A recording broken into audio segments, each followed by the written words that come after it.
Hello everyone. তাহলে আজকে রান্না হয়েছে ভাত, শাক, আমের আচার, লাউ পোস্ত, মাছের ঝাল, তারপর কুঁদরি ভাজা, আর আমি একটা স্পেশাল করে পেঁয়াজ আর রসুন আর আলু উচ্ছে দিয়ে ভাজা করেছি, সেই ভাজাটা।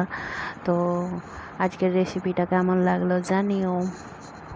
সবথেকে বড় কথা হচ্ছে শ্বশুর বাড়ির ভাত খাওয়া অত সহজ নয়, তবুও নিজের মনে অনেক দুঃখ কষ্ট চাপা দিয়ে নিজেকেও ভালো রাখতে হবে, বাড়ির সবাইকেও ভালো রাখতে হবে। অনেক কিছু খুনসুটি হবে, কিন্তু কিছু করার নেই, সংসার এরই নাম। তো সংসারে একটা ঝামেলা হচ্ছে, শাশুড়ির মন পাওয়া খুব মুশকিল।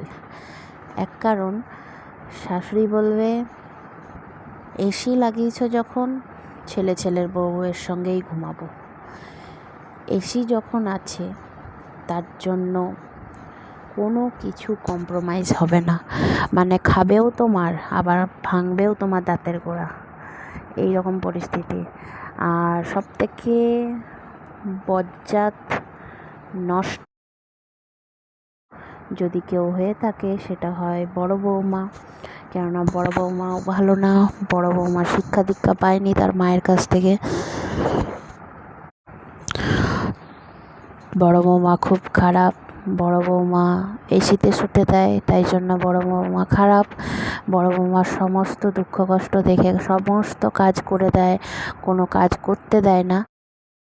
সব থেকে খারাপ হচ্ছে বড় বৌমা। বড় বৌমা হাজার কাজ করুক না করুক, তাও বড় বৌমাই খারাপ। এর থেকে বড় আর কনস্পিরেসি কিচ্ছু হয় না।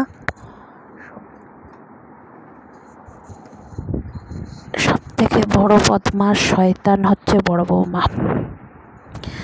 বড় বৌমার মতন বদমাস পৃথিবীতে কিছু হয় না। বড় বৌমা হাজার করে দিলেও বড়